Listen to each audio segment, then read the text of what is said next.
English. I'm not sure if he speaks French or not. Probably, but I'm not 100% sure. And almost surely other languages as well. But there's another way where he's bilingual. That is bilingual culturally. And not only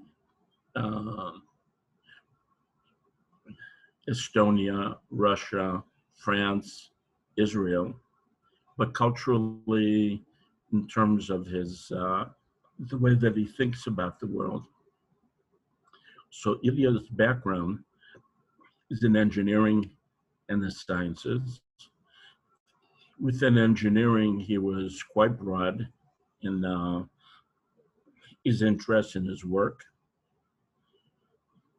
but he's also very, very conversant, as we'll see, in philosophy. And anybody who has read philosophical treatises know that they're not written the way that somebody writes a scientific paper, even a theoretical paper. It's more discursive in philosophy. It's analytical for sure, but it's also discursive in a way that you rarely see in the sciences and in psychology, when it was more closely aligned with the philosophy. Some of the writings, early writings, were actually quite discursive.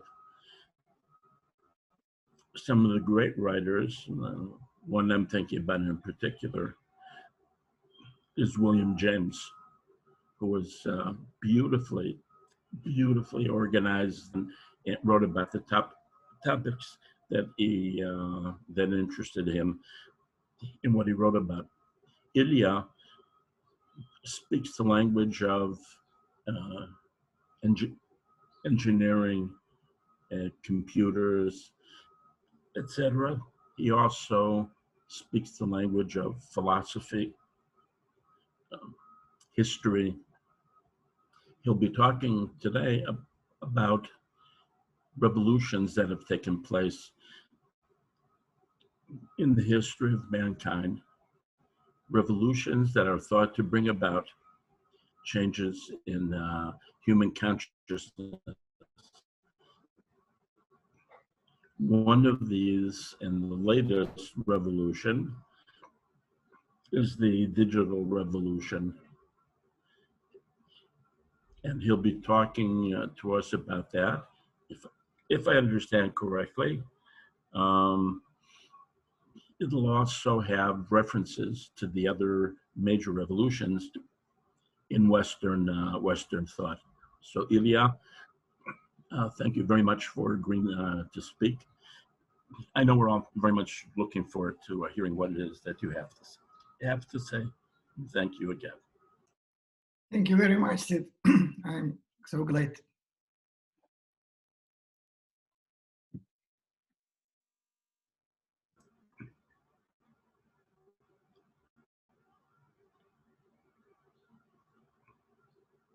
So may I begin? Yes, please. Yeah. Thank you, Mara. Thank you very much, Sid, for your introduction. I'm proud to be with you. It's my pleasure. And it is a good chance to collaborate, to talk about the ideas we are talking about. And first of all, a couple of words about myself. Like Sid already mentioned, I'm a computer engineer. And what is important to say that actually all my career was exactly in the period when computers intensively changed our life. Nobody thought about, no ideas about this phenomenon when I was a student of the university and studied computer engineering. And now we are in the situation where we live in so-called computer revolution and so on. And I decided to study this phenomenon. That is because of all my career, all my life in science and research was in this period. That's the main point. Actually, my plan is to say about the following issues. My presentation is divided for three parts. First of all, I will talk, it will kind of introduction. I will talk about what we know about the digital revolution. What does it mean? And this part of my presentation, I will tell you what's already the consensus of the academic society. What does it mean?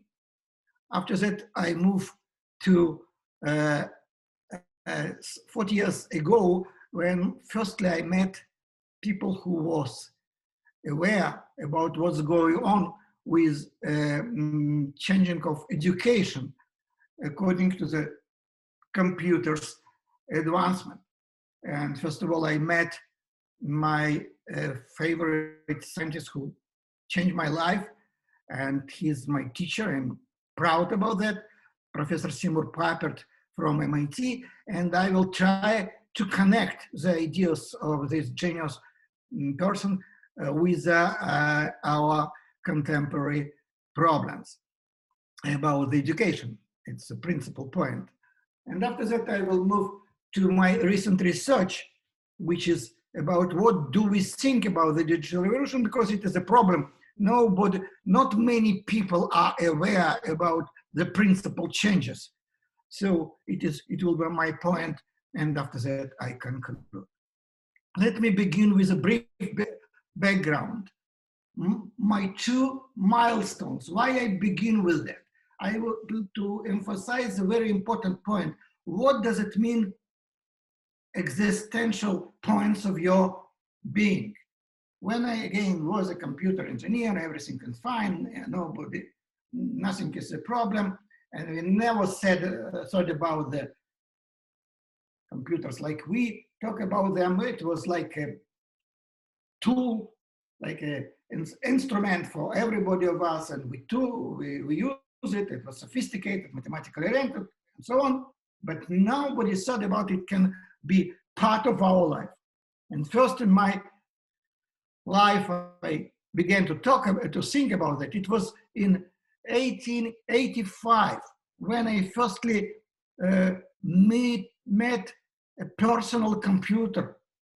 It was something in my understanding, in my worldview. I understood, I realized that it's something different. It's not a computer I'm familiar with, which is absolutely far away from the people. And it's a part of our life. And we can think about the things, we can think with that. It is something which is together with us and not separated with us, from us. And it was shock in my life. It was a first milestone.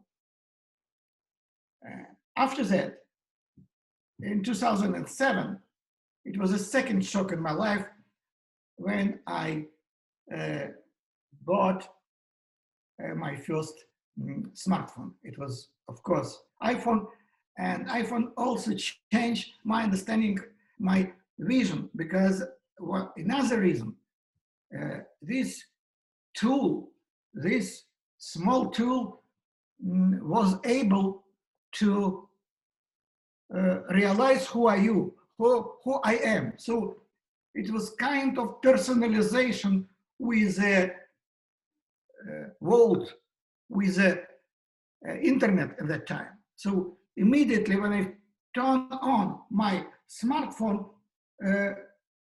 whole world know who are you, who I am. And this kind of feelings that I am inside of different society, in different world, it was shock for me, the second one. From that time, I started to work in the field of philosophy of digital society, and field of my research, I call it the culture of digital society. Actually, let's see the history of mankind in this digital perspective. It's not my point. It's actually the point of people who developed this theory, people from Oxford University and European community. It's kind of specific view, but it's very important to emphasize this view because it's somehow clarifies the point. It's little bit too much extreme, but anyway, it is the way how they think, and I am with them. No history forming society 20,000 years before BC. Prehistory, when people already began to do something in symbols, Sumer civilization and so on, 4,000 years. No ICT, information communication technology. Something green, you know what? It is, the history started. It was in 80s of 20th century when first computers appeared. We call this period ICT related society. And only now we live in so-called ICT, computer dependent society. And this period we call post-history. Of course, it is kind of specific view, but it is emphasize the idea that digitalization is not just a tool in our life. It's much more than that. It's something which grow with us, and it's kind of development of whole human being in our world. Let's talk about that deeper. Our agenda is as follows. We have three main questions to discuss. Is the digitalization of society a revolution or not? What is the digital transformation of our society? What is the role of constructionism in school of the digital age?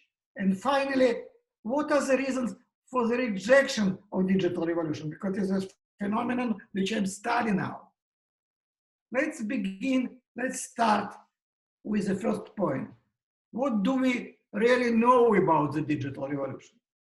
Again, it is because we really decided, I mean, academic community of Europe and the whole world, that's it. We decided a number of years ago, that's what we decided. It's kind of manifesto I will talk about. The idea is simple. Something in the beginning of 20th century, 1917, Sigmund Freud, this person, wrote a paper. He mentioned in this paper that there are only three real revolutions of human being. Not political, not technological, not economical. Forget about that, said Sigmund Freud.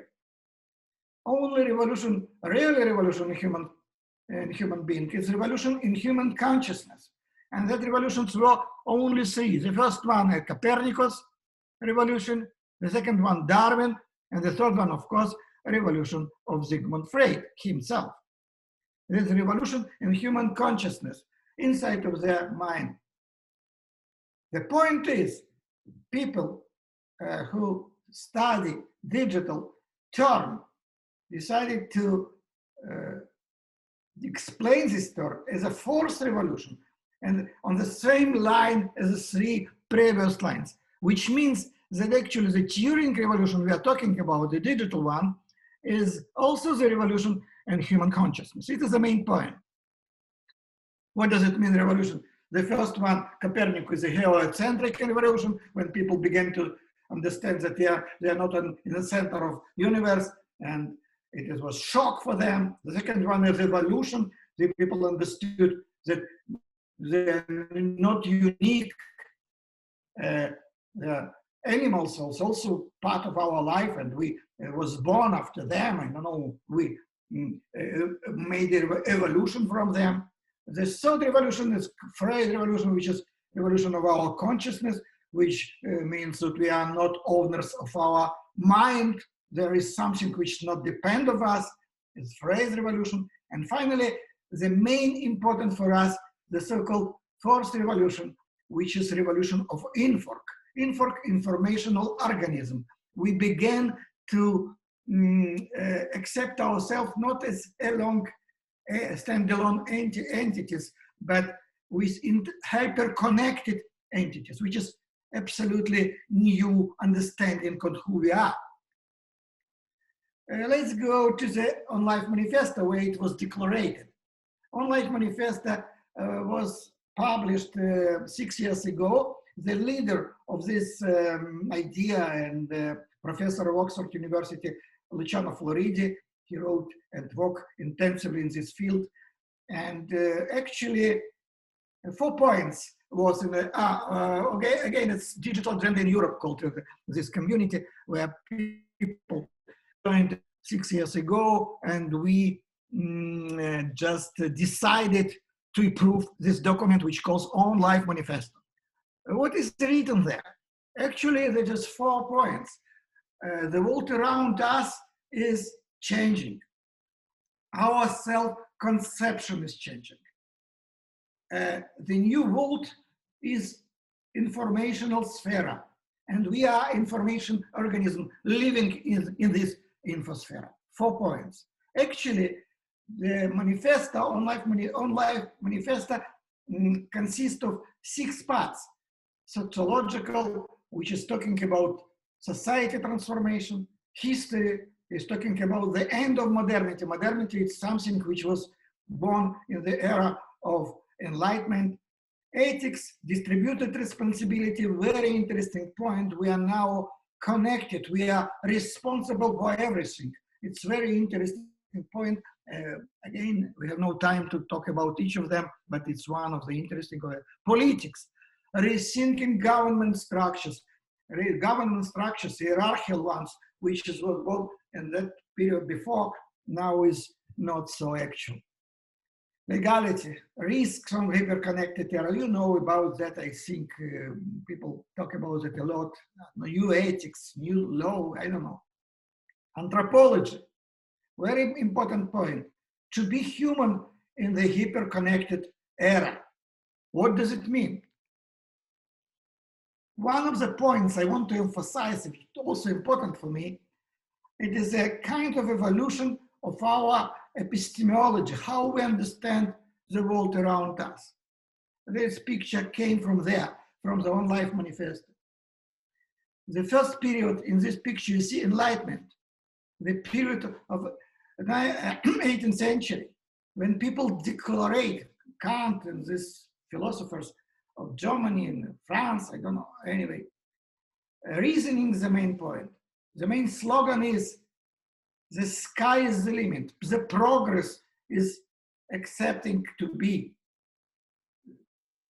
Reasoning is the idea of Enlightenment period. After that, 20th century is period of sustainability because of many catastrophes, you know, in the 20th century, and all this theory of Enlightenment was somehow reinvented, and the idea from the sky is the limit is transformed to the earth is the limit.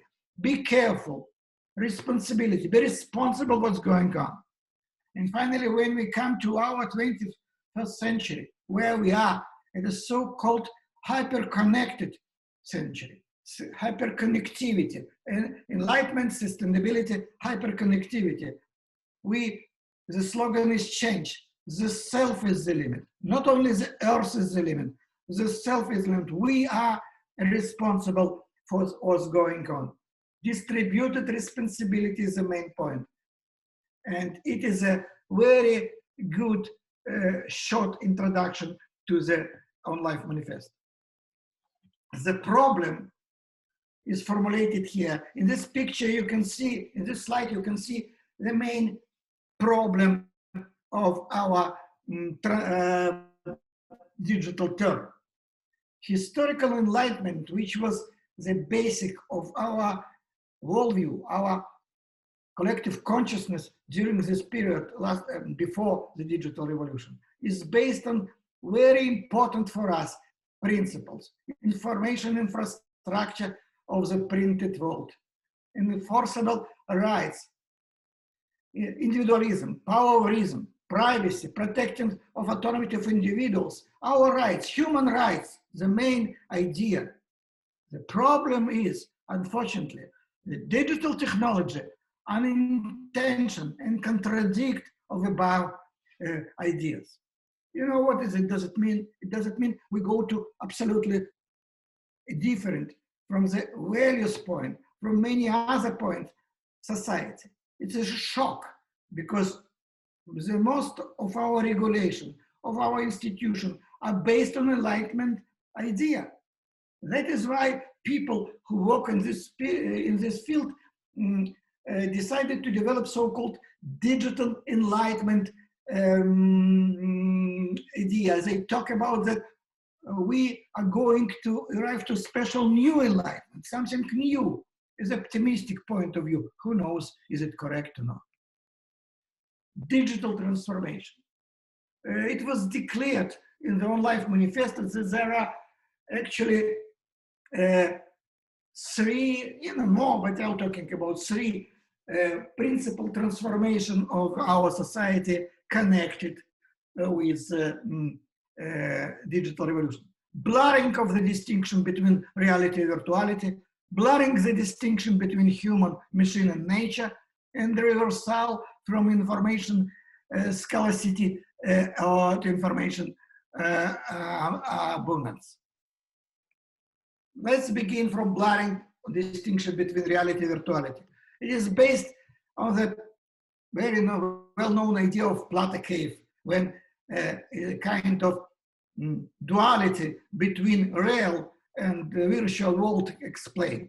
We, in the left part, as slaves who are thinking, we people are slaves who are thinking about the world according to shadow. You see here shadow, and there's a real world which is different from that. It's very nice and interesting idea. It is a basic of our understanding how we understand our world, real or virtual. Actually, it's dual. The problem is the paradigm of duality, which is more than 2,500 years we are with that, now is very problematic. We live in another world. We cannot separate real and virtual. It came in a form of many things, you name it. We don't know exactly where virtual, real. Even it's difficult to understand, for example, virtual crime. Somebody in the internet made horrible things, and in our principal position, it is not still a crime because it's just talking. Today we understand it is crime because somehow we live also in virtual reality, not only in real, in regular our traditional reality, which have to reconsider these points. It is just an example. So we are on the fork. We don't know where we're going from our traditional duality to pluralism, monism, new dualism, who knows? But we have to be aware that we are on this point of kind of fork. We don't know where we're going. We have to be aware about the principal dualism, which is very important philosophical point.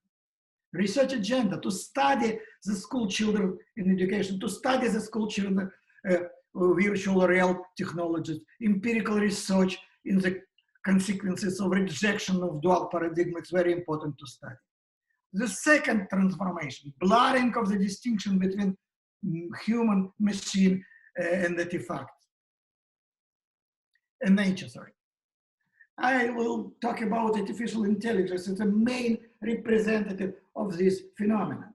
The history of artificial intelligence is very dramatic. It was born in '46 when Matlock and Pitts presented neural networks and said about that in Manhattan Project when Wiener and von Neumann and other great scientists were in this meeting, and they expressed the idea that actually the machine can think like we are because our neural networks also in our brain.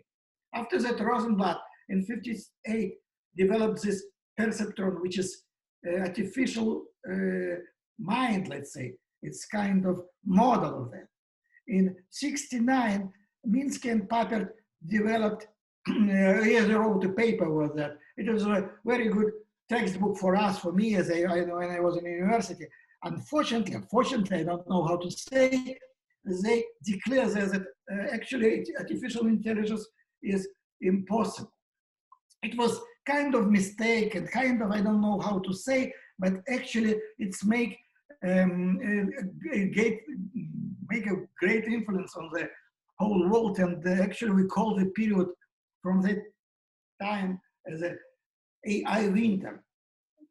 I don't want to say there were no research in this field, but it was not so high priority research. Only today, you see in the last picture, Wolfram, AlphaGo, and in other results, which was in 2017, it was kind of newborn of artificial intelligence. Now we live in the period when we do believe that artificial intelligence is our main point of our awareness about the new digital society. In this picture, you see two developers of, actually two groups of developers. The first of them, my Minsky paper I told you about, it was in '69, and the other 50 years after that, Professor Roman Yampolsky, young and bright scientist, one of the maybe most important, most successful scientists in artificial intelligence, American scientist. He wrote a paper about an uncontrollable artificial intelligence, but actually, where he actually proved the existence of this intelligence. Between these 50 years and now, we are in the period when we believe that we are going to the period when artificial intelligence will really with us, it will integrate into our lives.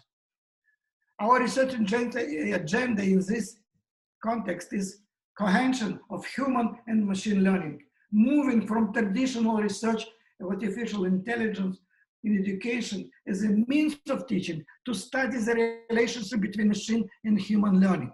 It is a very important point and show how we can learn from ourselves to build intelligent machines. Reversal from information scarcity to information abundance. Phenomena of data abundance is a research paradigm in data-intensive science. There were before that theoretical, empirical paradigms of science. Today we can use big data to make research in science, which is a very, very, very interesting point, very great shift. It does not mean that we just make a lot of data, it makes statistical data. This data is based on artificial intelligence. Artificial intelligence allowed us to analyze data, to arrive to very interesting decisions, very interesting solutions of the problems, and it is mainstream today in the science. And another point is so-called individualization of our spiritual culture. It's, from my point, one of the main points as a result of data imbalance. Actually, the previous culture, which is based on printing, which was born in Enlightenment period, was a kind of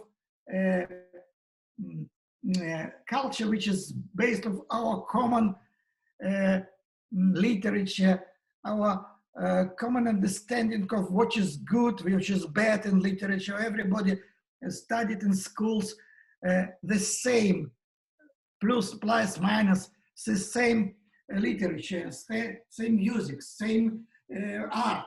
But today, in the period when everything is available, we have access, ubiquitous access to all information of the world. Each of us can choose whatever he wants. And today, we come to the classroom where children sit, we don't know what is his culture, because it is an individual culture. What he read, what he likes, she or he likes, we don't know that. We have to be able, as a teachers, as a people, to be aware that we don't know exactly what is the culture of these people. So it is a very interesting point, individualization of our spiritual culture. Research agenda. Data become the unified ontological foundation of the world. Actually, data now is our ontology. We moving from reality to data. Data is also even more, let's say, more true than the raw data. The raw reality. World consists of data flow. Trust is more in big data, is higher than in human knowledge, which is horrible, but it is what's going on. Sometimes we prefer to study phenomena from the beginning by using new data. And this process is going and growing. I don't say that it is beautiful. I am aware about that, but it is what's going on. 40 years ago, when personal computer was born, I met this person. His name is Professor Seymour Papert. I already told you that actually he affected my life very much. He's my teacher. And I started to work in the field of education. So I going to him now in my memory. This picture you can see, it was in the Soviet Union in Leningrad, Palace of Pioneers. It's myself, Seymour Papert, and we working with this computer, which is one of the first computers in our life. We're talking about Lega, Loga. This, maybe you know, what does it mean? He develops this tools for children. Papert, first of everybody, said that it will change way children everywhere think about themselves in relation to the world. Actually, this phrase already explain this original idea. Today it is clear, but 40 years ago it was absolutely not clear that computer can change the way children think. But he believed with that. Again, Seymour Papert and Minsky developed this perceptron, where they thought about reinforcement learning, which is absolutely mathematical, computer-oriented idea. And after that, Papert moved to education. This point is very important. Actually, today I can explain, because there is a deep connection between his understanding how machine learn and how children has to learn. The main idea of Papert is move to constructionist learning. He developed this idea. Actually, our learning is instructionism. When a teacher stands on the class and explain, children get the knowledge and try to adopt them. Papert said, no way, we have to move to constructionism. We have to go from not top down, but bottom up. Bottom up, that is the idea of Papert. Let's leave top down teaching. Let's leave teaching. Let's go to learning from bottom to up. Little children, small children, they study not on the lessons. They study from their parents. They study from the reality and study automatically, let's say. They train, they not study. We don't teach them. And Papert declares that natural human learning contradict to traditional teaching. Traditional teaching is wrong. Let me show you another picture when Papert and Piaget. Piaget, his teacher, he studied, Piaget is a great psychologist of the 20th century. You know him very well, I believe. And Papert studied with, he was in sabbatical in Switzerland when he studied ideas of Jacques Piaget. In this picture, I show you the difference between Piaget and Papert. Constructivism of Piaget was based on hands-on learning, building, construction, but finally generalization. The idea was to learn, and after that to generalize. So it was kind of limited constructionism. Papert made one step ahead. Constructionism, in contradiction with constructivism, it is a deep learning without generalization. Everything is going naturally. It is his main idea. So it is a step ahead. And another illustration, I try to show you, it is another example of known authorities in theory. Stanislavski versus Brecht. Stanislavski, embodiment, and Brecht, estrangement. Two opposite approach for theory. So I make analogy, PAPERT versus Piaget, it's like Stanislavski versus Brecht. Like to show you how it's going on, because on the scena, Stanislavski proposed to feel inside, to be embodiment. The way how PAPERT talk with us about the idea of correct learning is the 4 steps process: creating, understanding, embodiment, and finally cognition. From my point, this is a correct version how we learn. And now digital society, which was 40 years after the ideas of PAPERT, does prove this idea, prove. Hypotheses and challenges. Reinforcement learning of the robot and constructionist training of person have the same ontological fundamentals. The first step of the research is to study the process of training robots by elementary school students. That's what we are doing. Not teaching, but training. It sounds strange, but it sounds also very promising direction. Again, it's kind of connection between reinforcement from one hand, learning of machine learning, and human learning by based on training. Finally, I came to my third part of my presentation, which is what do we think about the digital evolution? The problem is that people are not again, as I told you before, the idea was that it is a revolution in human consciousness, which means people has to show us that their consciousness was changed in their period. We tried to do that. We made interview with hundreds of teachers, and we did not realize, we realized some moving to the digital, we did not realize the changes in their consciousness. So we decided to understand why, what is the roots of human rejection of the idea of digital revolution.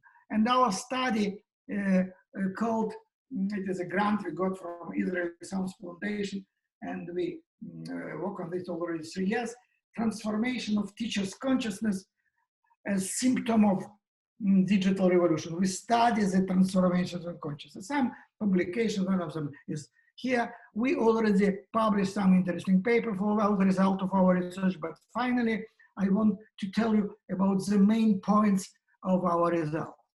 We think that the roots of the rejection of digital revolution are as follows.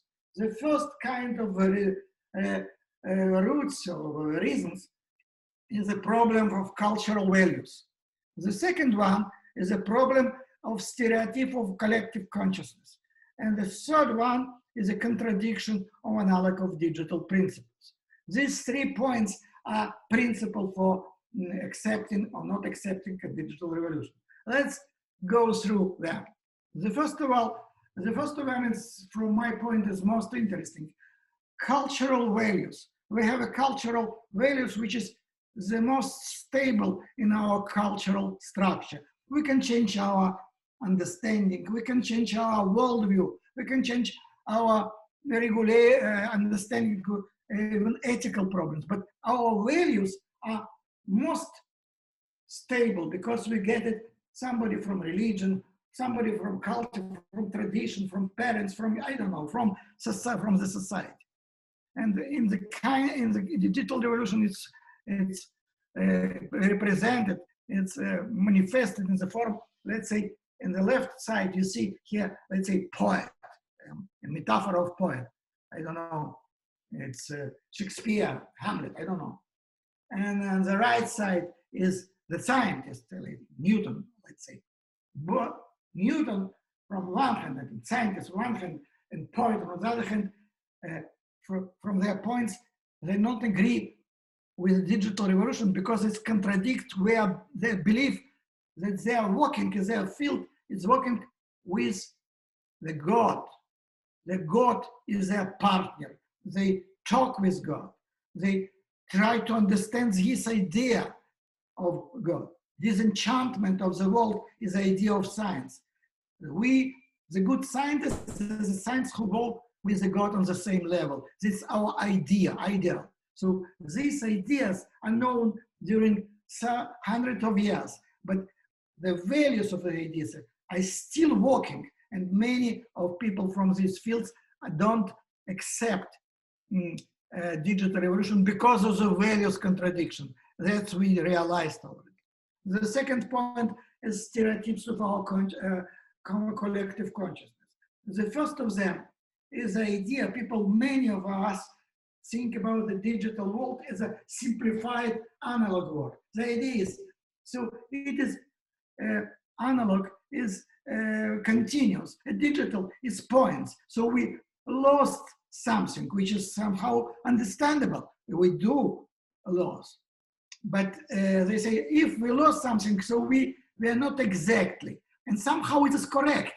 But again, it depends what do we think about our reality. But this is a point, very interesting point, and some people don't agree. Not only simple people who doesn't know about the science, but very good and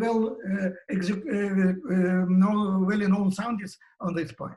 Another point, very popular around the world, the digital world is managed by programmers, which sounds logical. What does it mean, digital? Digital is which was programmed by somebody who is a software engineer. Both of these points are wrong, but we have to explain why. For example, in the point of management of world of programmers, I believe you understand my point. If we have artificial intelligence which is uncontrollable, it's clear that in this case, already not programmers are owners of the situation. We have to be aware about it, which is a very, very important point. And the third problem is a contradiction of analog and digital principles. Principle of digital technology contradict with the two main ontological concepts, place and synchronous time. When we live in regular analog, our traditional analog world, we know what does it mean place. It is a place where we are. It is situated in specific place of the world where we are now. We know people around us. We know we don't know people which is far away from us, and the problem of distance is a real problem. We know does it mean close to us, far of us, and anyway. Another point is synchronous time. We live in synchronous time. We do know what does it mean now, what does it mean yesterday, what does it mean in the future. We are aware about that. The point is the digital technology has no time, has no place. It is absolute 2 points which is far away from the digital technology. There is a contradiction. We never thought, maybe you remember, before digital technology intensively integrated in our life, we didn't know that we can make a reset in our movie and to see it from the beginning. We didn't know how. Today we are so regular for that.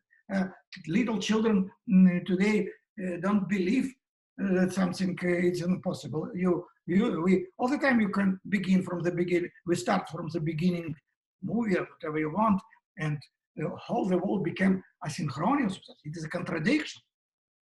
But we put smartphone in our pocket, so we put something which are asynchronous to us, which is synchronous, which is a contradict each other. So we have a problem. Some people are aware about that. So we have this problem, but everything is fine. We are going ahead. But these 3 points are important to be aware about that, to understand where is the problem was rejection of digital technology. So I want to conclude. Wait a moment, one more contradiction, forget about that, which is important for us as people of education. Digital technology contradicts to the principle of class lesson system, which was declared by John Amos Kamikos as founder of class lesson system. Lesson in class is based on integrity of time and place. What does it mean? Class lesson in the digital age. That's the problem, and we talk about that. Today, the period of Corona, we teach by using Zoom, like now I'm talking in Zoom, and we know it is the problem. So we are aware about that. So let's go to conclusion. I talk about the digital shift. In the digital age, its ontological, epistemological characteristics are essential and actual research field. Fundamental change in digital age affect all aspects of human life and society, especially education. Human and machine learning process have common roots. We have to study that. There are obstacles of perception of digital age. There are needs to research and develop ways to overcome these contradictions and to go ahead. No way to go back. We have to be aware about what's going on in our society. We have to study this society deeply, taking into account both technological and fundamental educational and philosophical issues. Thank you very much for your attention, and I will be happy to discuss, to answer the question, to hear your reaction. Thank you very much.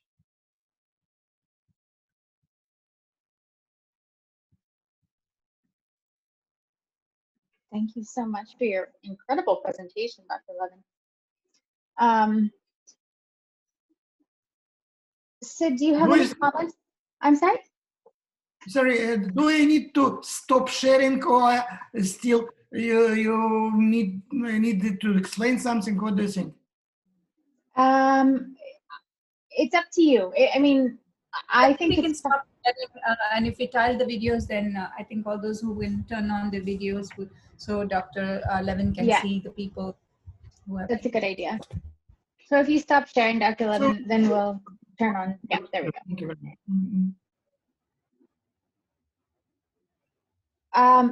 Sid, do you have any comments or anything you want to start with before we start the general discussion?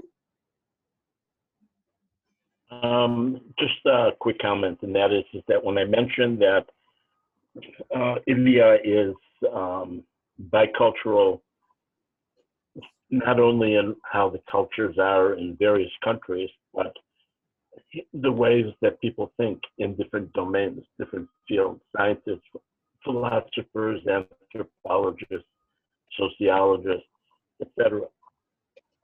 And Ilya has brought a number of domains, academic domains, bear on the really profound questions with as we are at the very beginning in some ways of the digital age, even if it was there not yesterday or the day before or even before 50 years ago. It's really at the beginning. Ilya, thank you very, very much for the presentation. I can tell you that in discussions I've had with Ilya about some of these ideas, underlying each of the ideas that he has are layers and layers and layers of knowledge and understanding. And my guess is that we'll hear some of it in the discussion and question and answer period. So Ilya, again, thank you very much. Thank you. Would anybody like to start? I mean, there were some really interesting comments in the chat, but there weren't so many questions. Dr. Bhavani, would you like to start? No. I was just, I wanted to talk to Dr. Levin. I mean, one of the things that people often say is that the truth is usually lies in between, and like no one way is definitely the right way. Like we have been moving away from the more didactic, where people are standing and giving lectures, to something that's more doing and learning. It's true, but can one completely do away with one or the other? Isn't it that we should find an optimal way of doing it, so that kind of maybe includes both in a more realistic way? That said, I'm actually very much a believer of, I think Dr. Sid has kind of told you about the work that we do over here. So initially we started using ICTs for training in vocational trades. And vocational trades, there's a lot of hands-on things. You actually learn by doing. You don't learn by teaching over ICT, over a medium. And so this was the first problem that we had to deal with, is how can you teach vocational trades but using ICTs?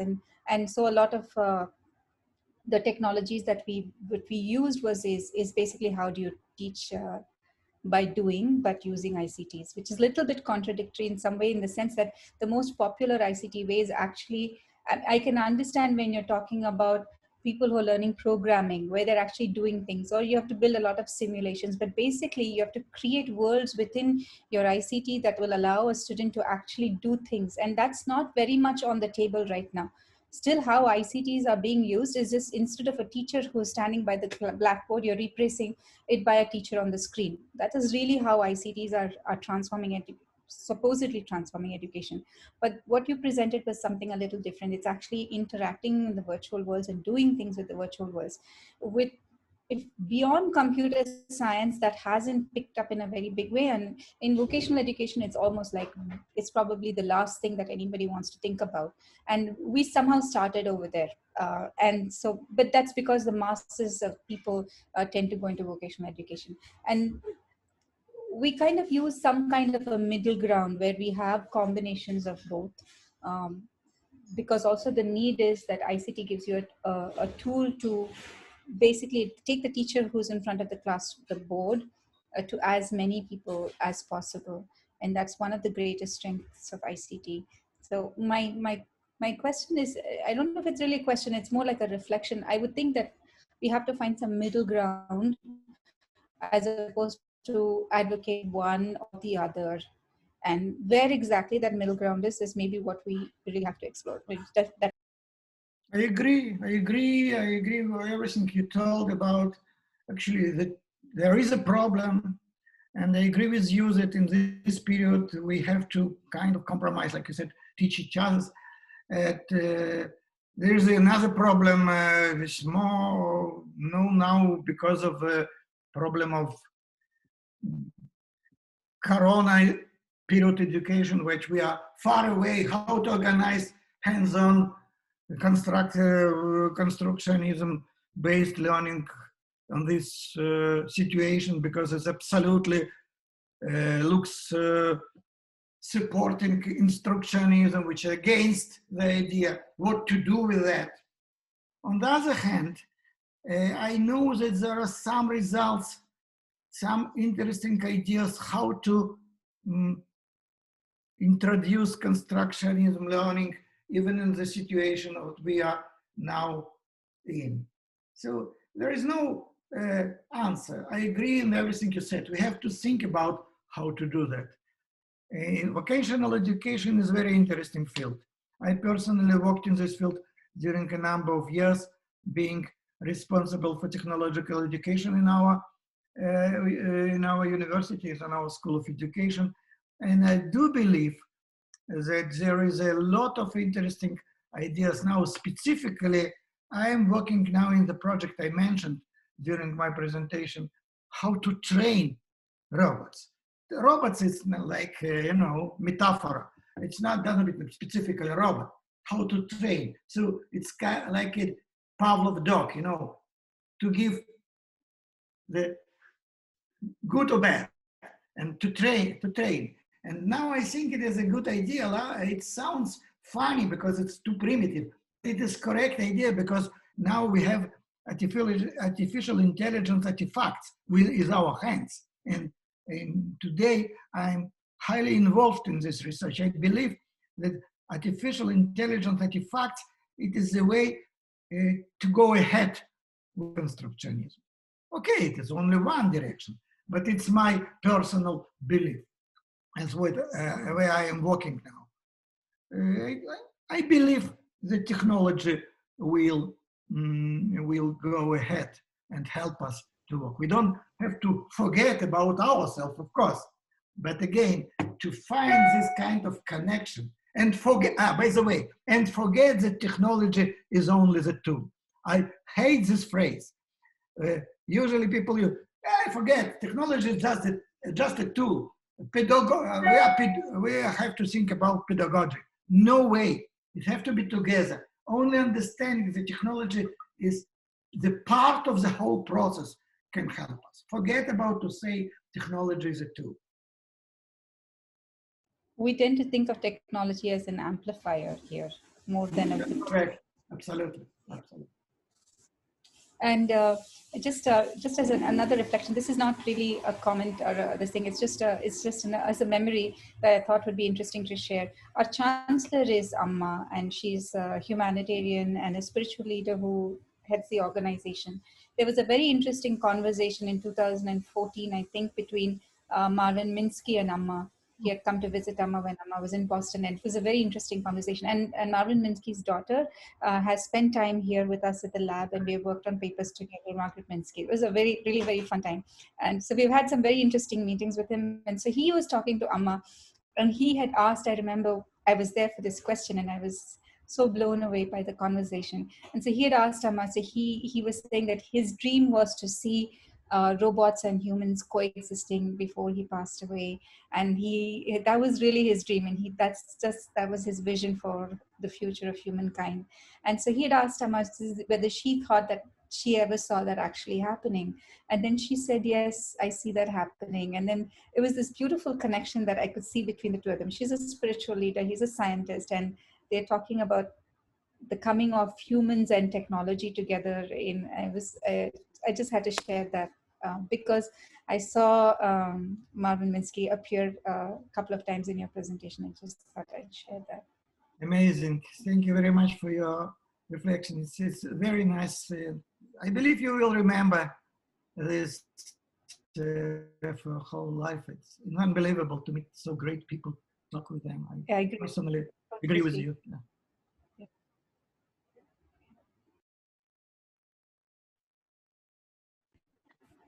I'll keep quiet now, I guess. I won't hog. Does anybody else have any questions that they'd like to ask? Yeah, I have a question. This is Sophia. Hello. My camera is not working at the moment, so I cannot turn on my camera. Sorry. I have a question. I mean, it sounds like very good, the idea that there's a constructionism of knowledge, like students, they should be able to get all the knowledge from the internet, from their mobile devices. But what I've observed, like for example, our postgraduate students, they don't, on their own, they would never search for knowledge on their mobile devices or on the internet. Like we have to really push them to acquire any knowledge. Like on their own, there's no desire to know anything. So it doesn't really, like in some people, it doesn't work. Like even though all the knowledge is available on the internet, they don't avail it. Do you have any idea like why that is or what we can do about it? If I understand correctly, your question, it's a kind of contradiction. On one hand, we try to say that we have to construct, but on the other hand, digital technology provide very easy access without any work, the access to knowledge without kind of learning, let's say, they get it without learning. That's the point, I agree. It sounds horrible. Many people, by the way, hate the digital turn, digital revolution because of that. Actually, what we can do, everything already is here. People, when we were young, when we were so on, we needed to study to know. Today, children, we don't need to study. They just boom and get it. Correct? What to say? No, I mean, they don't access any information on their own. They don't want to know anything. That's the problem. Yes, it is a result of that. Because when everything available, you don't use it. It's exactly, people, what they say, it is our nature, let to say. Because when it was not available, we need to work for that, and we were aware about the necessity of that. Today, which is everything is already here, but I need it. When I will need it, I will take it. I don't know what is the logic, but we know students, children don't aware about the necessity to study. So there is a problem, and we have to solve it. It's just, for me, for example, it's just symptom, and there's that we have to change our mind. It is a problem which has to be solved. It is PAPERT, by the way, SEYMOUR PAPERT I told you about, told me about that 40 years ago. 40 years ago, we have to change the system of education because we are going to another society. That's the point. I agree. It is a big problem. I don't want to say I have no idea. I have ideas. I cannot say do that. Intensive research, open mind, and awareness. That's only the way to solve this problem. Sometimes we find the bright solutions for specific problems. It's absolutely clear, sometimes. But unfortunately, the total solution of this problem is not yet exist. Can I comment, if I may?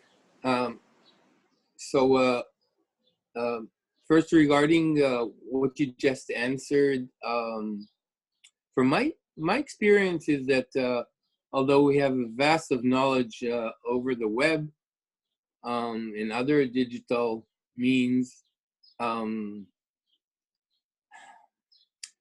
it's very far from being able to even ask questions about some domain you're interested in. You have to read a lot in order to actually understand. It's not like the answer is immediate and you will, take it when you want. Think about maybe even a basic structure like limit in mathematics. I mean, you have to read quite a bit in order to even understand what the problem is, and obviously read and understand and reflect in order to actually pinpoint the definition of what you're talking of. Something like a limit or a prime number, or and that goes for any other field, I think. So I'm not sure the information is so accessible in the sense that it's higher level information. Low level information is accessible, but I'm not sure how useful it is in order to solve, for example, the Maxwell equations, or if you want to know how fluid flows through some medium. This is not something that you're gonna get from the web. You're gonna have to read a lot, and you're gonna have to have some basic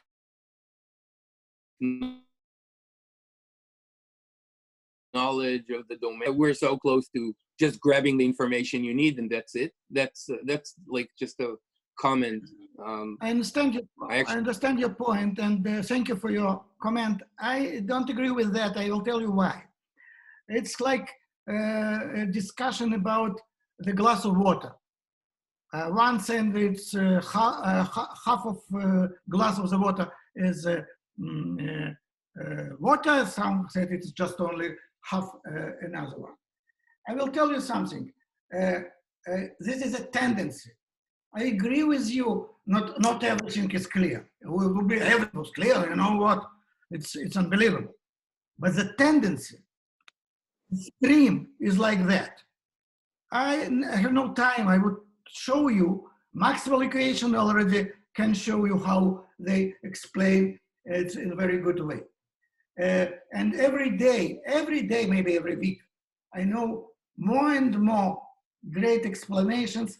Of course, you have to know something about to understand. But again, it is about the tendency. I believe that there are high-level signs which are ununderstandable.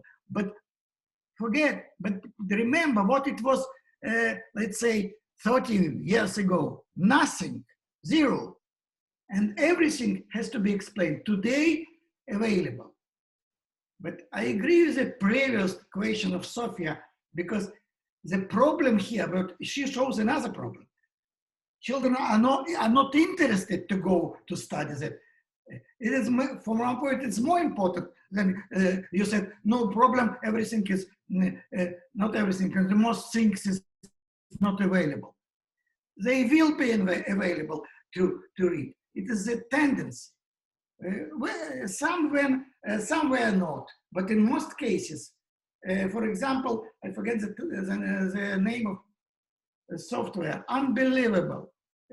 I was shocked. It was a month ago, application for iPhone for mathematics, which you just write by hand the equation and just make a photo, and after that, the program explains how to solve this equation.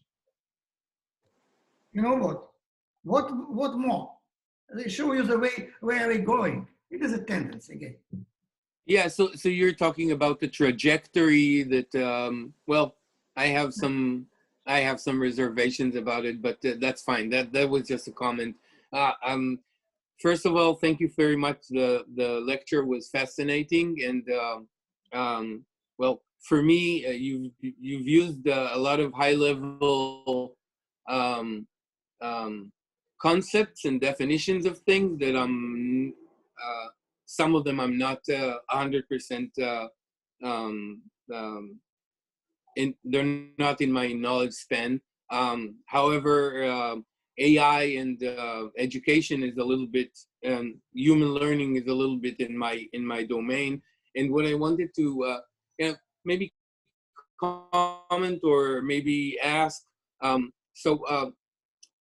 the analogy that people do between neural networks and the human brain is so appealing that sometimes I think that it is forgotten that the neural network is very, very different from the human brain. Being well aware of the latest things that people are doing in AI, AGI, they're not even trying to mimic brain activity and brain learning, because it's internally it's so different that it's even easier to think about neural networks as just another computational model that can do exactly what a Turing machine can do. So it's not like a new paradigm in the sense that it will break some border that we thought cannot be broken. There are interviews with Alan Turing and with Richard Feynman that talk about what computers might be able to do in the future, but they're not doing it the same way we do it. And you kind of make that assumption, and I wanted to know if it's based on some experiments that you've been doing, or the same analogy that a lot of people do before going into the details. Just as a snippet, our brain works at 20 hertz, and the neural networks, they work at 2.5 gigahertz distributed. It's very different. as well as the mechanisms of learning inside, that we're not aware of how the brain does that. So I was wondering if that analogy that you use is based on some stuff that I'm not aware of, or is it a useful analogy between AI and how the brain learns? So as to borrowing the way we train robots in order to train human brains, trying to figure out, is the question clear, or? Yes, absolutely clear. Of course, it can be exist. At this point, it's very popular. Be skeptical in the field of artificial intelligence is very popular. Again, I told you about that. During 50 years, it was a AI winter in PAPERT. My teacher told me. I asked him immediately when I met him how it is possible you, a specialist in artificial intelligence, and moved to education. You're crazy, excuse me. And he said about artificial intelligence, let's concentrate on human teaching, and we work on this field during many years, and it was successful and nothing again. Why I do go here? Not because I don't know argument use. First of all, it's not symmetric. Skepticism is about the advance of technology is very popular point of view, and it's not symmetric. Optimism and skepticism. Skepticism is usually exists, and there is a right of existence, no problem with that. Most of people are skeptical. My point here was different. I was provocative, especially for you. I don't hear on the discussion of artificial intelligence. I show you the tendency where we are working now. Our belief that it is possible is based on, of course, of the recent results of this field, of our deep understanding how neural working. To come and to say that neural networks is different from our mind, it's not a big deal. It's very easy to say, but to find why they do close each other, it's much more interesting for me, because absolutely easy to say, oh, it's a computer, it's a metal, and we are not metal. It's clear, but the problem, not me said that. In 43, I told you again, I tell you again, Maclock and Pitts in Los Alamos, in the United States, it's two geniuses, explain this very interesting philosophical question. What does it, I don't want to go in, but the philosophical question was, how do you physicists explain the whole world and you are different? Please tell me, you're also the part of the world, or you're something different. You have to answer. If you say that you are not in the whole world, it's crazy. If you said you are part of the world, how you can explain a whole world not take into account how your mind is working? So it is a problem. They explain it in very interesting form. We do believe, we do know that neural networks today is successful in solving a problem. Of course, we cannot show absolutely that it is the same, but we know very good that new technology which was developed in the last 3 years were able to bring us to the situation so today that artificial intelligence tools are available for our classroom. Please, I say it again, available. Watson, Python, whatever.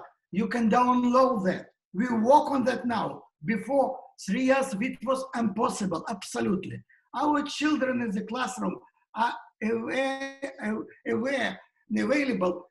They now can take a robot and to train it. So they begin to think how robot study by this training. So there is kind of reflection. And even that's one of those robots that kids train. called sure. And what's the point? Today there are papers, there are people aware about this situation from the other side. They said, if our children will be able to train robots, their understanding of our mind will change. So what we will do in other lessons, they want to stop this experiment because it's contradict for our traditionally studying. They understand wrong things, that machine works like our mind. We already think about. Again, I don't know. I agree with you. Maybe somewhere in close future, it will be stopped like it was stopped 50 years ago. But there are another opinion I already told you. Roman Polsky, please read his papers. He proved that artificial intelligence became uncontrollable, period. 3 years ago, 4 years ago, they did not tell about that. So I personally very excited in this fact, and I want to study it. But again, I agree with you that it's not clear today absolutely, but our research is a very promising direction from my point. Thank you so much for the answer, and I'll certainly read Jon Polowski's paper. Thank you very much. Thank you.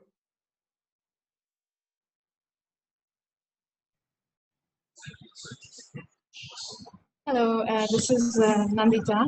Thank you very much for your presentation. It's really very interesting, and as you presented, I was really trying to think how different philosophies maybe could also be combined to think maybe further or a little bit in a different direction.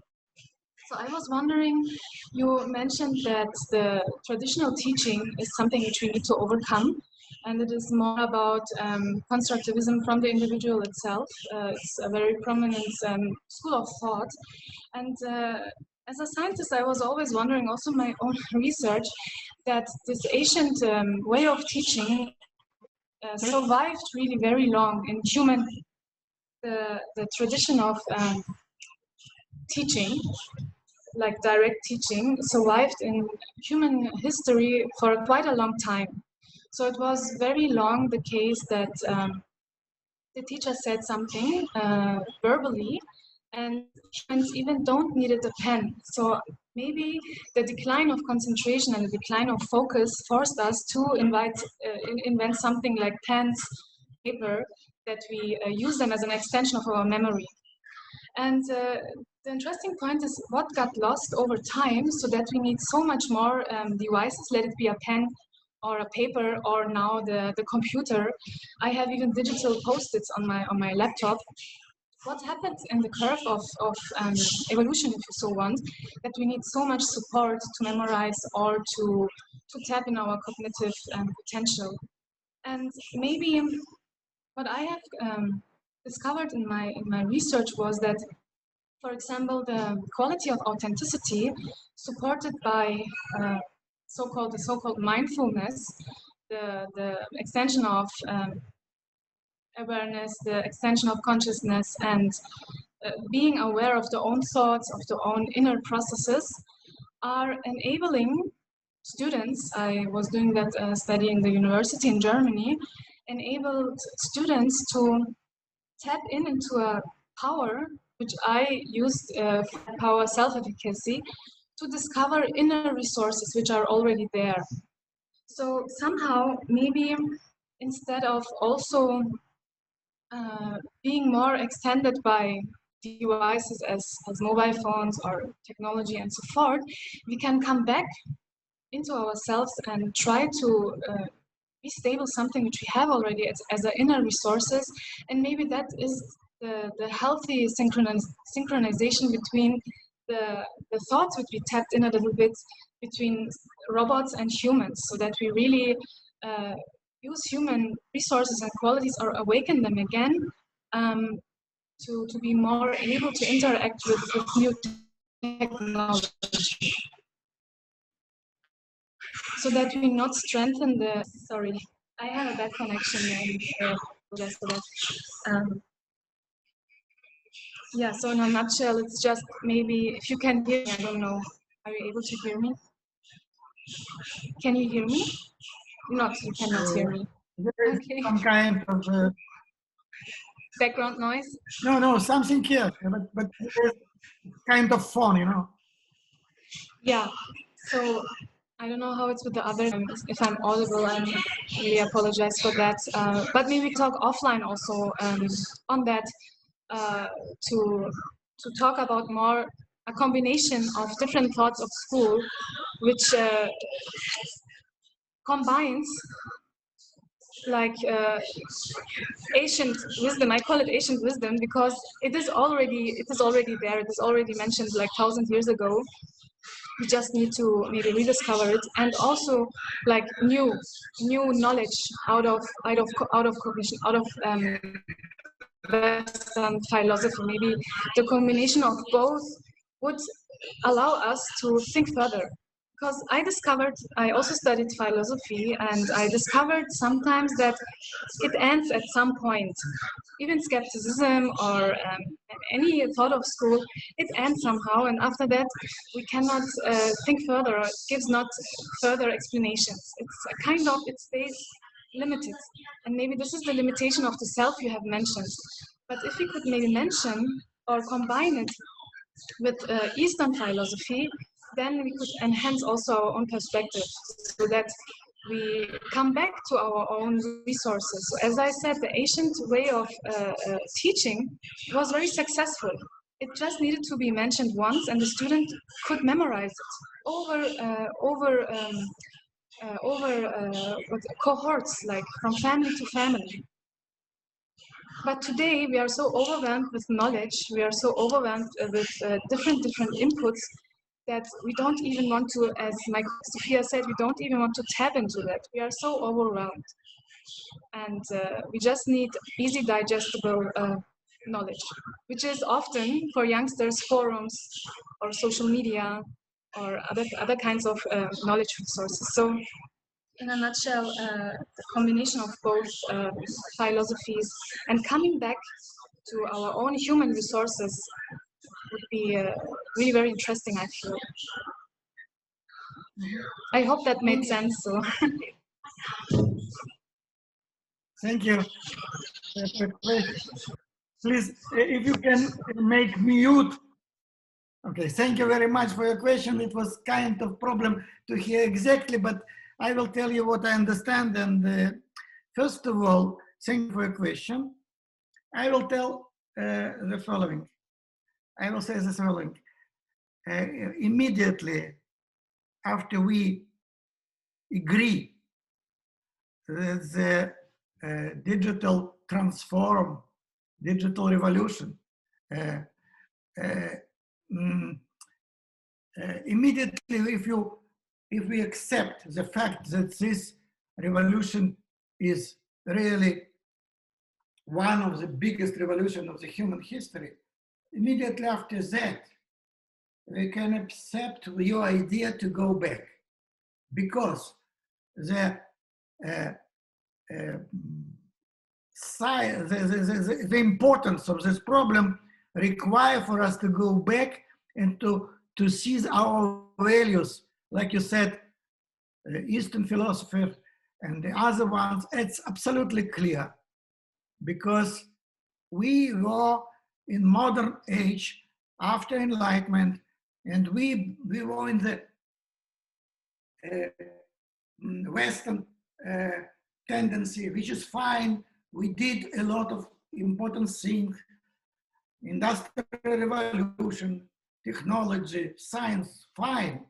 But if today this informational revolution, I would say, is revolution in our consciousness, you have to go back and to see what people knew before us. I agree with that.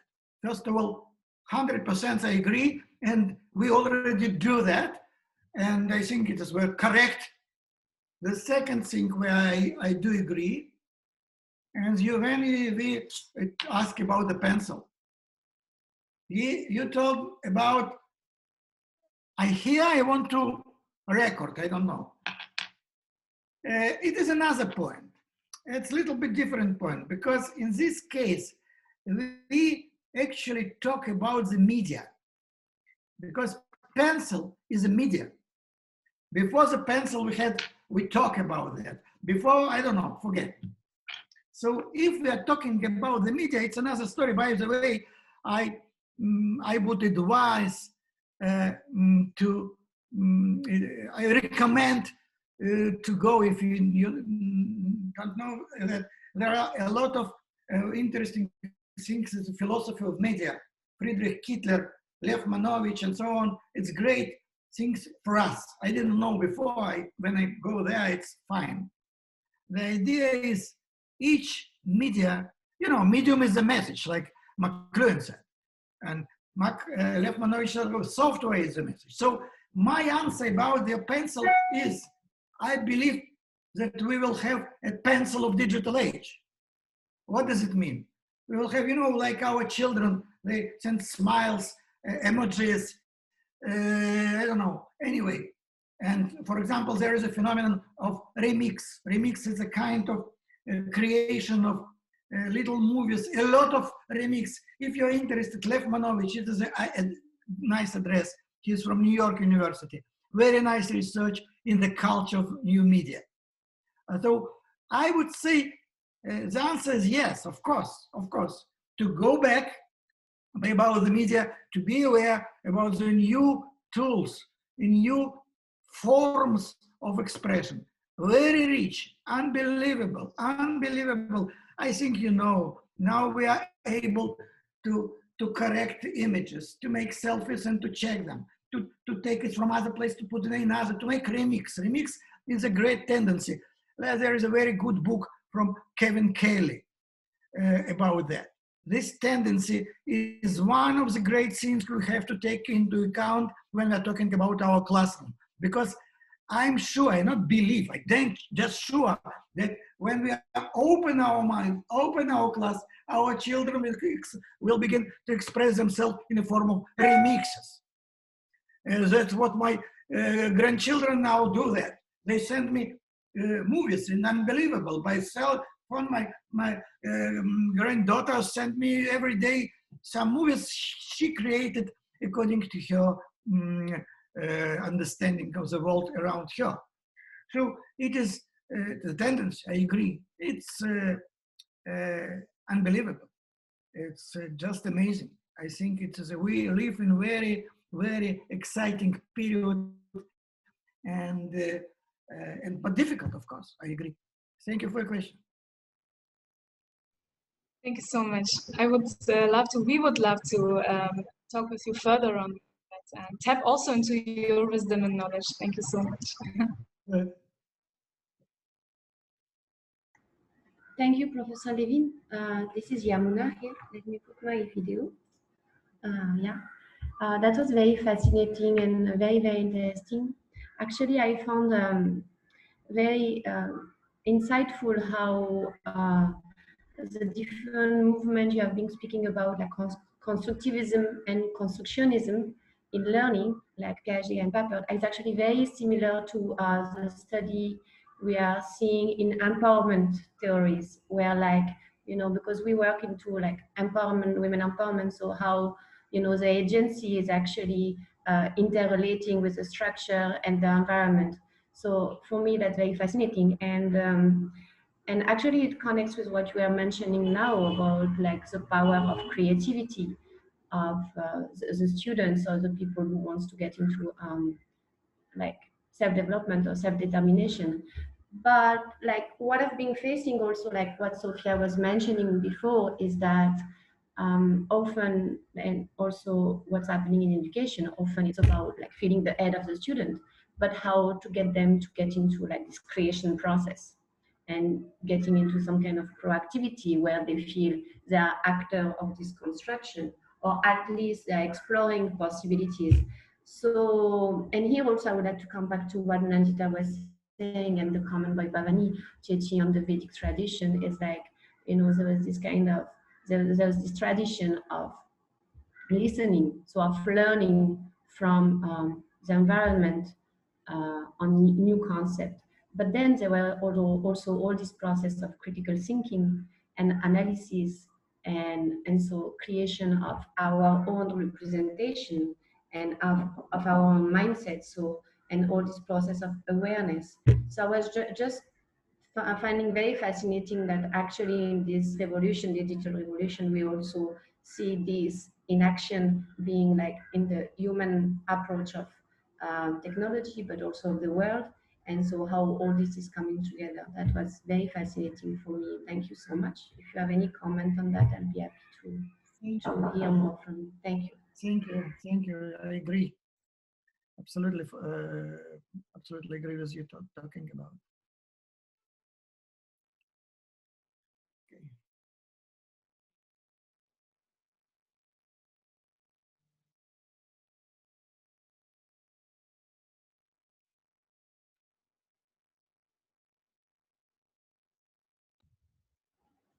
I think it seems like I think this. Is there anybody else with questions? We're also close to the time. Almost. I have a quick question. Ilya, thank you again for a provoking talk. And, you know, this is a little bit off topic in a way, but part of the educational system is to give people a sense of community, a sense of togetherness. What is it?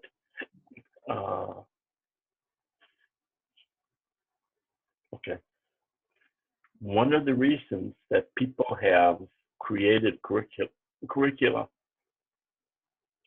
the way that they have is to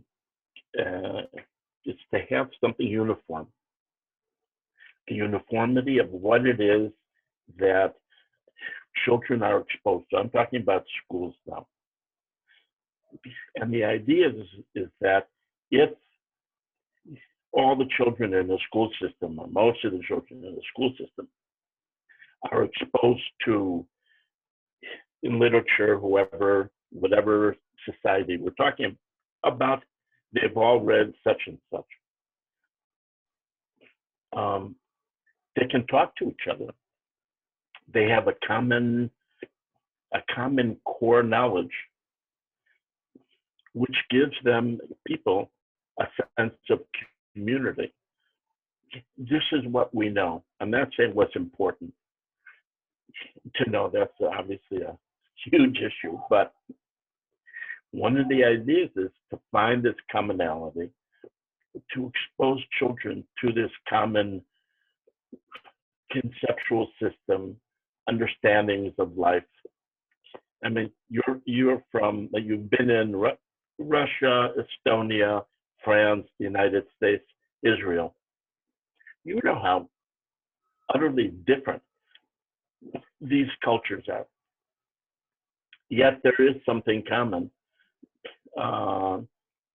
among the cultures. What we try and do in education is to find not only the commonality, but also the uniqueness. And you want, so curricular based on what I'm about to say, you want them all to have read Shakespeare or to have read Dostoevsky or Amos or whatever. And then when you talk, there's this, when people are together, they have this sense of, they said, a community.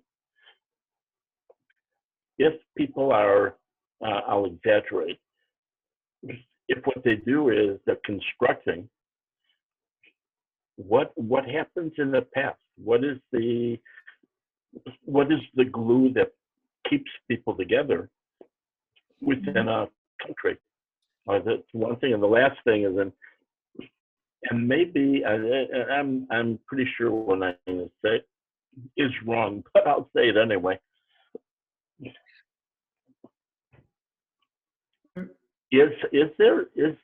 are what you're talking about, or is what you're talking about, asking people in a way to invent the history of fields. If you don't teach whatever it is you're teaching, and people discover it, they're discovering Western society 500 years to construct. And these are geniuses that did it. Are you asking children to do that? All right. Thank you.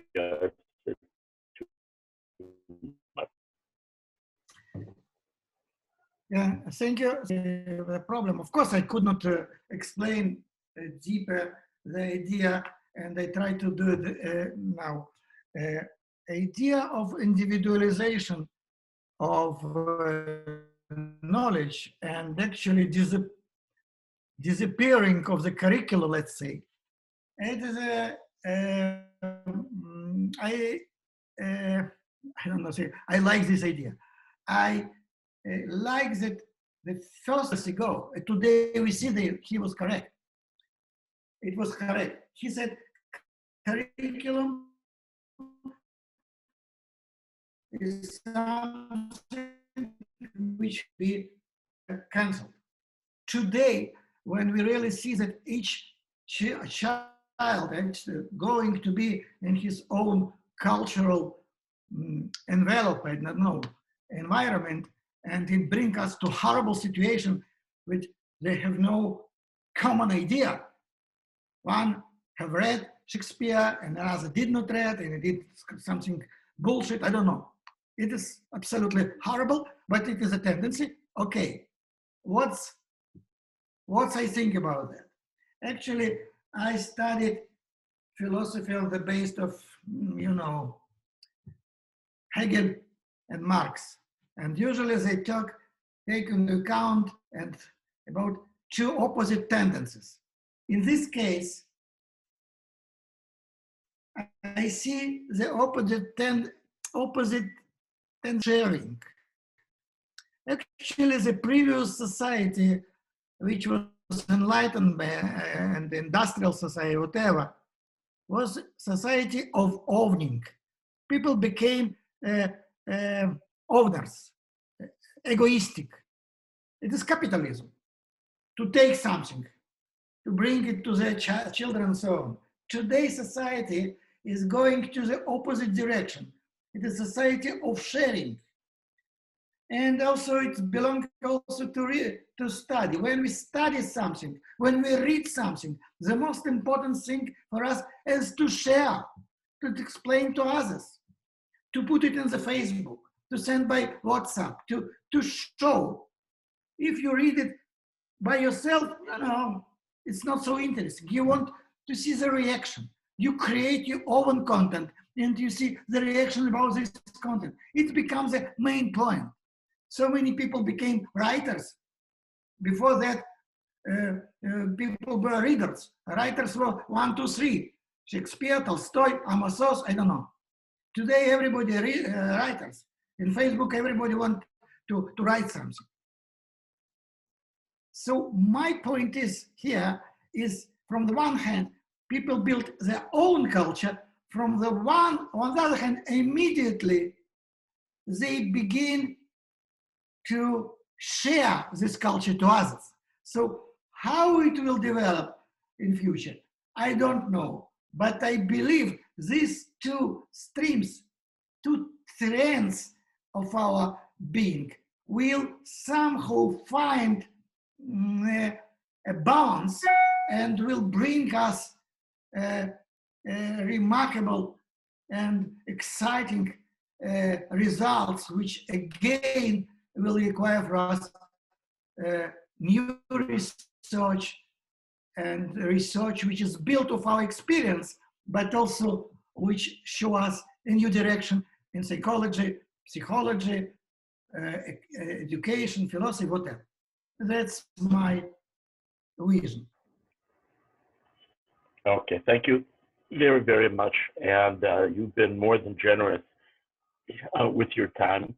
and for taking time to be with us and to teach and share your ideas with us. And thank you very much. There were chats, all kinds of questions came up in the chat, including some of what you said as it relates to Indian philosophy. Mm-hmm. So I'll try and find a way for that to get to you, and you have a chance to. I can send it to you, Stanley. I'm sure. Perfect, perfect. So you'll get it from Kripa, and you'll read a little bit about Indian philosophy and ideas about knowledge. Some of which resonates with what you mentioned. So Ilya,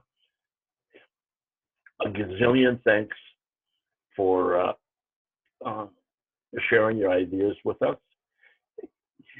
From everything that I saw in the chat and comments, it obviously got people thinking about things which we might even be working on, but we didn't necessarily recognize the issues that we're dealing with on an everyday basis. So thank you again. Thank you. Wonderful session, and rak b'shmachot. Thank you, thank you, Such a pleasure. Thank you very much. Thank you. Yeah, thank you. Thank you so much. Thank you. Thank you. Bye-bye. Take care. Thank you. Bye-bye. Thank you. Thank you.